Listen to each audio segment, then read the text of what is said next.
But then what happens is, I turned 17 years old, I'm doing my fanzine about a year and a half at this point, and I find out that the Stones are having a party at Danceteria nightclub for their Emotional Rescue album. So I show up to this club with copies of the fanzine, and I actually couldn't get into the party. I didn't know anybody, I wasn't on the guest list, but I figured I'll just wait for them to come out and hand them the issue. Well, Mick comes out first on his own, and he's kind of like, "Don't come near me." He doesn't say that, but like that's the vibe he gives off, that Mick Jagger vibe of "Don't come near me." And then Keith and Ronnie come out, and Keith is like, he's the opposite. And Keith is willing to sign autographs and shake hands, and Keith is just fantastic. And because at this point, there were people like just getting out of work. This was an afternoon party. People were getting out of work at like 5 o'clock, and they see limousines parked in front of Danceteria. And they asked me, like, "Hey, what's going on in there?" And I said, "Well, the Stones are having a party." So like a few dozen people stuck around to meet the Stones. So at some point, Keith is surrounded by people, and I see Ron Wood is available. So I go over to him. You have the book in your hands. This is the cover photo of the book. You see Keith Richards in the foreground, and I am in the background, literally handing an issue of my fanzine. Actually, yeah. Let me water back for a second. I don't know how well you can see it from up there, but yeah. So here's Keith in the foreground. That's me in the background, and I am handing it off to Ron Wood, who's cut off out of the frame. But. And I give it to Ronnie, and I say, "Hey, this is my fanzine about you guys." And he's like, "Oh, yeah, that's really nice." And he takes it into the limousine, and for some reason, they had the window of the limo was rolled down, even though it was like a hot day. And I see Keith and Ronnie sitting in the back seat of the limo there, and Keith is elbowing Ronnie, like, "What the fuck is that, man?" And Ronnie, what is that?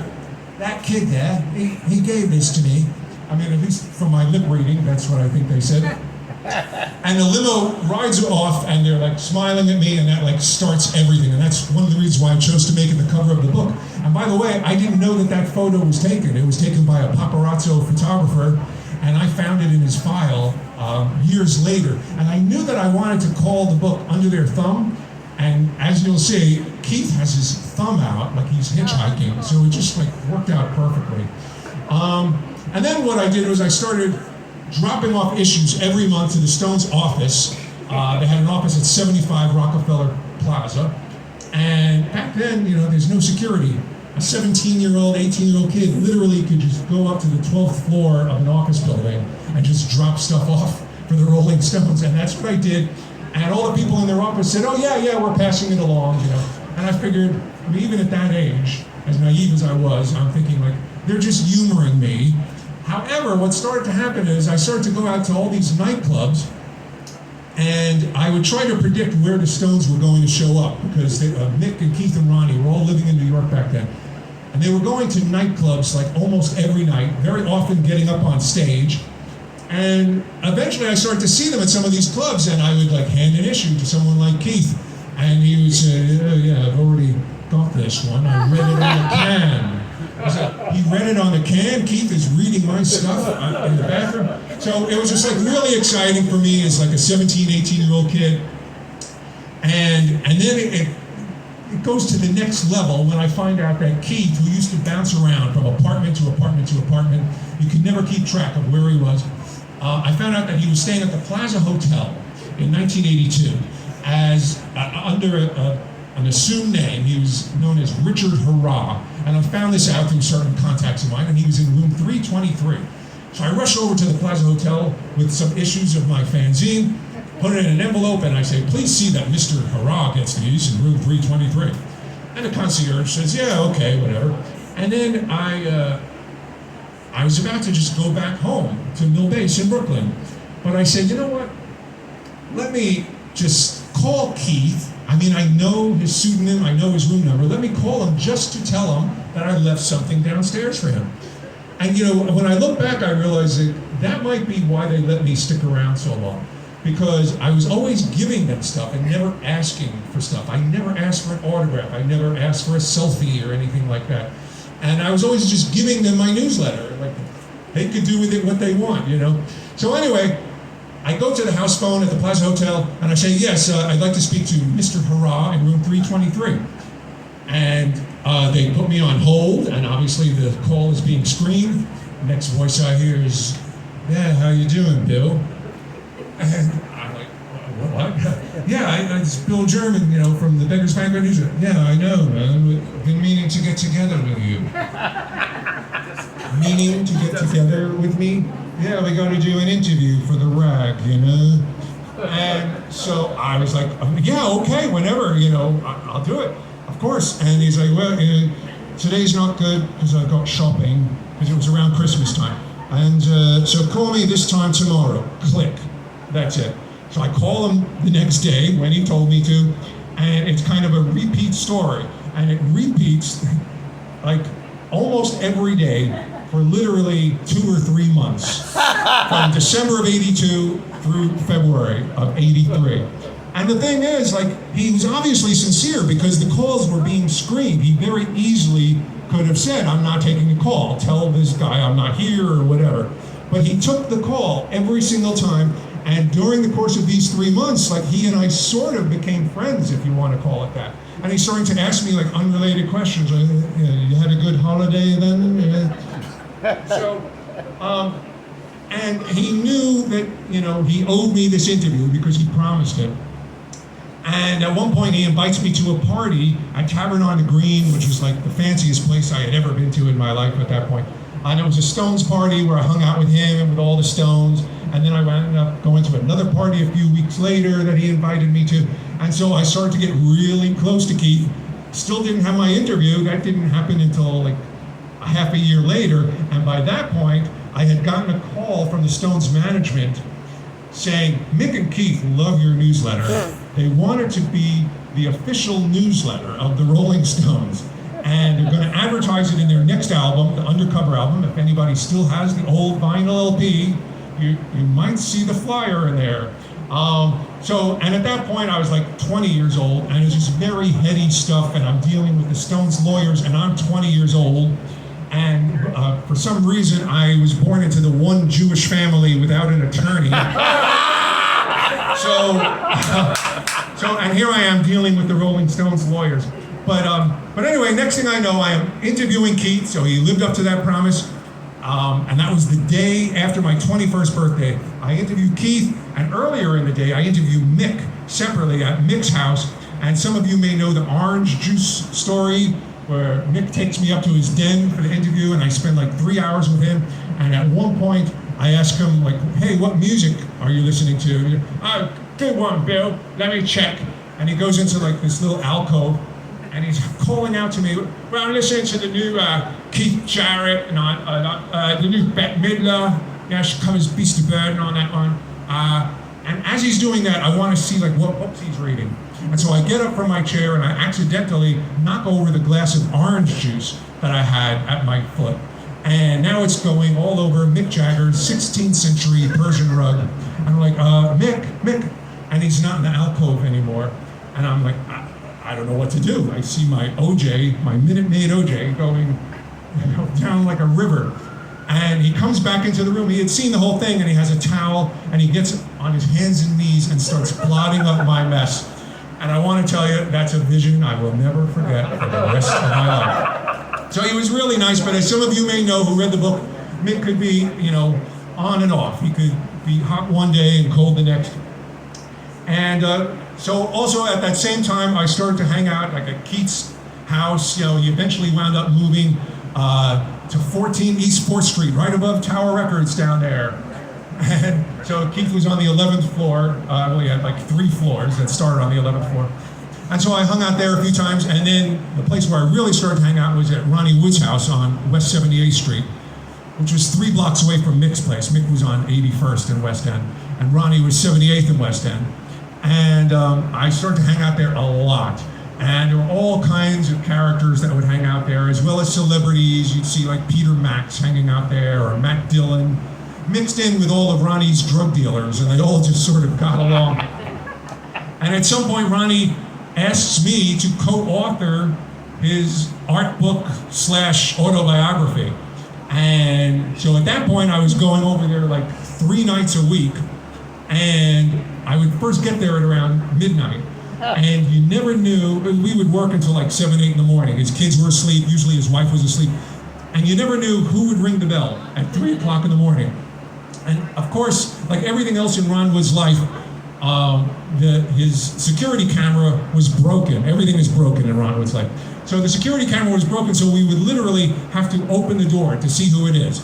So, we do that one night, 3 o'clock in the morning, doorbell rings, it's Mick, and he wants to record a demo for his solo album and asked me to play tambourine, for real. And I told him, thank you, but whenever I fantasized about jamming with the Stones, it was not as the girl from the Partridge Family. And then Keith would come over 3 o'clock in the morning, and they would just sit, well, either in the studio, he had a basement recording studio, or at the kitchen table.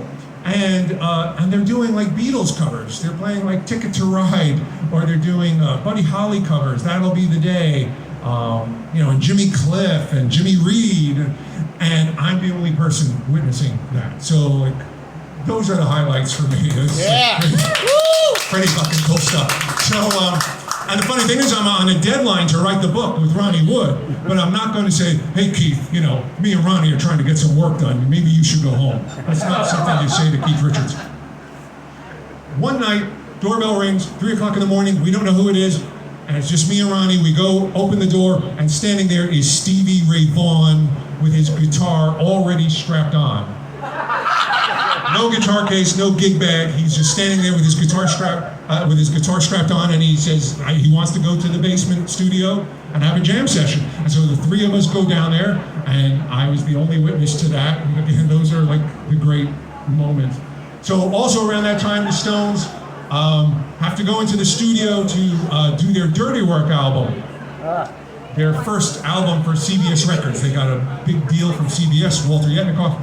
And now they have to deliver. So they start the recording sessions in Paris, and then they move them here to RPM Studio on 12th Street. And Keith says to me, dude, come up whenever you want, as long as Brenda's not there. I'm like, Brenda? Who's Brenda? Well, of course, as most of us know now, that was Keith's term for Mick, behind his back. And actually at that point, Mick and Keith hated each other so much that I think Keith wanted to stab Mick in the eyeballs at that point, like that summer of '85. That calling him Brenda was a much healthier way to vent. And Brenda Jagger, by the way, is an actual author. Keith was in a bookstore in Paris and saw a book by someone named Brenda Jagger. So he just started referring to his prima donna lead singer as Brenda. So he told me, like, that Mick is going to have his own people up at the studio, and Keith and Ronnie are going to have their people, and like they're just not going to meet. So Mick would get to RPM Studio on 12th Street like 7 o'clock. This is the summer of '85, basically every night that summer. Mick would get there like 7 o'clock and leave at midnight. And that's when Keith and Ronnie would first get there. So they told me that I should start calling the studio if I wanted to come up at midnight, just to make sure that Mick is gone. So now the thing is that at this point, Mick wanted to go solo. That's one of the things that started this whole rift between Mick and Keith. So Mick wants to go solo, and so he really didn't want to like write any songs for the Dirty Work album. So a lot of it fell to Keith and Ronnie. And they would sometimes just go into the studio and make shit up, off the top of their heads. And that's why you have songs like I've Had It With You. These are songs that they are writing to Mick. And then Mick comes in the next day and like sees the lyric sheet. All right, what do we got here? I've had it with you. It's like, it's real nice, Mick, you're singing the song to yourself. Which he didn't know until he read my book. If he read my book, I don't know for sure.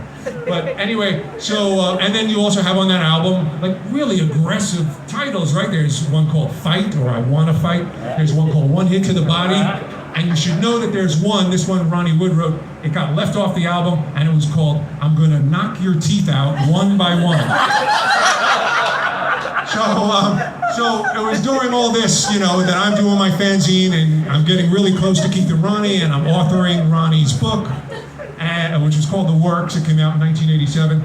And so it really looked like they might break up in 1985. And in some ways, behind the scenes, administratively, they did. They chose up all their employees like a pickup basketball game. And so like Mick got this guy and Keith got this woman, Jane Rose, you probably heard of her. And so they like divvied up their organization. And so organizationally, they did break up, but of course they stuck it out as a band. And then at the end of the decade, 1989, they just get this phenomenal financial offer that puts them back on the road. It was $65 million up front. They didn't even have to sell a single ticket. They were guaranteed $65 million by this promoter named Michael Cole from Canada. And they do it, and that just starts a whole thing that brings us up to this day, where they are charging $500, $600 to go see them face value in a stadium. But they're still doing it after all these years. They just celebrated their 60th anniversary. There's some people in this room I know who just saw them in Europe, and they keep going, despite the loss of Charlie. And Keith has always said, I mentioned this in the new section of the book, Keith has always said, no one leaves the Stones except in a casket. And I think it's good to know that he is extending that edict to himself, which is only fair. So I think they're just going to keep going. And so, if you get a chance, if you haven't already in the last year or two, you should go. I'm looking forward to seeing them again. And and so I write about that in the new section of the book. And so if you get the book tonight, or if you've already read it, I hope you enjoyed it, or have already enjoyed it, or will enjoy it. And I'm going to stick around till 8 o'clock. Signing books, so just track me down if you want me to sign your book. And I thank you all so much for coming, everybody. All right.